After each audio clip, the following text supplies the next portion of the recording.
Hi, I'm Kemi, and this is my final presentation for Intro Psychology on conformity and obedience.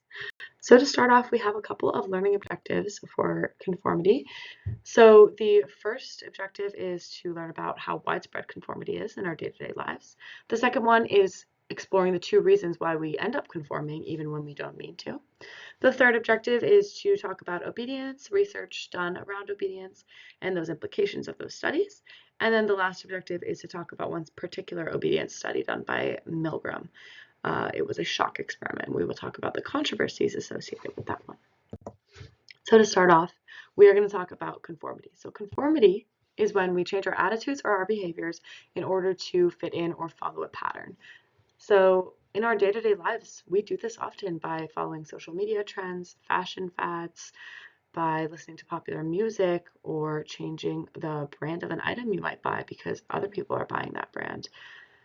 Or even on a smaller scale, mimicking someone's behavior or language or gestures when you're talking to them.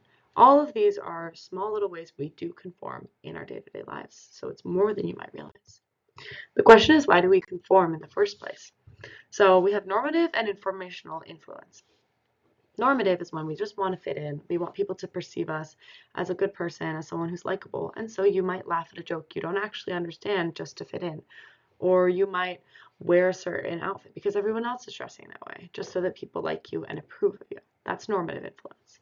Informational influence is when you believe other people have more information than you do, or they know more about something than you do. So a good example of this is Solomon Asch line experiment, where people could tell which line was the correct answer to choose. As you can see that image, you match up a line that's the same length. They knew the right answer, and then lots of planted participants would give the wrong answer, and the actual participant would change their answer from the correct one to the wrong one in order to conform with the wrong answer everyone else was giving, which just shows that even a logical person that might subconsciously know the true answer will still conform because they might begin to doubt themselves when many other people give the same incorrect answer. And you can actually begin to perceive things differently when someone tells you something over and over, which is very interesting. More basic examples of these would be in the classroom, everybody agreeing with a poll if you see other people voting one way, or choosing a crowded restaurant over a not crowded one, where you see, oh, those people must know that that restaurant is good, so I will go there instead of the non-crowded restaurant. On a similar but slightly different note is obedience. Obedience is obeying instructions from authority rather than changing your behaviors and attitude. It's more of simply obeying. And so there was a really interesting, famous study done by Milgram called the shock experiment, where participants would be shocking another fake participant that was getting questions wrong in a word memorization test. And every time they got one wrong, they'd have to increase the shock. Now, these participants didn't know they weren't actually shocking them. And despite their moral compass telling them it was wrong, many of them didn't want to do it or were concerned in the beginning, or even hesitated and said they would like to stop. When the instructor told them it was essential they kept going, 65% of them went all the way up, which just goes to show that even when people literally believed they were doing harm to another human being, they would do it just because an authority figure told them they would do it. Another awful example of this is the Holocaust. Many Nazis justified their actions by saying they were quote unquote just following orders.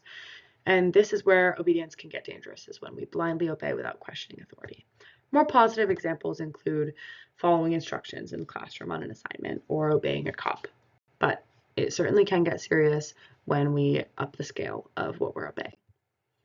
So to talk a little bit more about Milgram's experiment, as you can tell, probably from hearing a little bit about it, it was controversial. The participants underwent psychological and emotional stress. They didn't know that they weren't harming somebody. They thought they were shocking someone. They heard them screaming in the other room, yelling about their heart, and so they thought they were doing harm to another human. They were also being deceived. They didn't know the purpose of the experiment.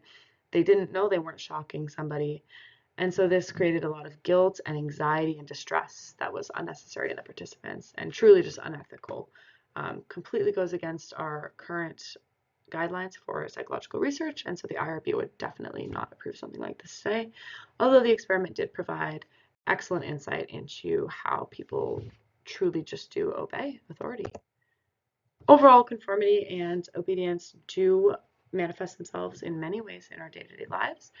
But it's important to be aware of these phenomena because we have to make sure we're not blindly obeying without questioning, make sure we're not just conforming to society, and make sure we stay our own individual, unique selves. But they're super interesting to study, and I hope this was useful and a great summary of the topic. These are my works cited. Thank you so much.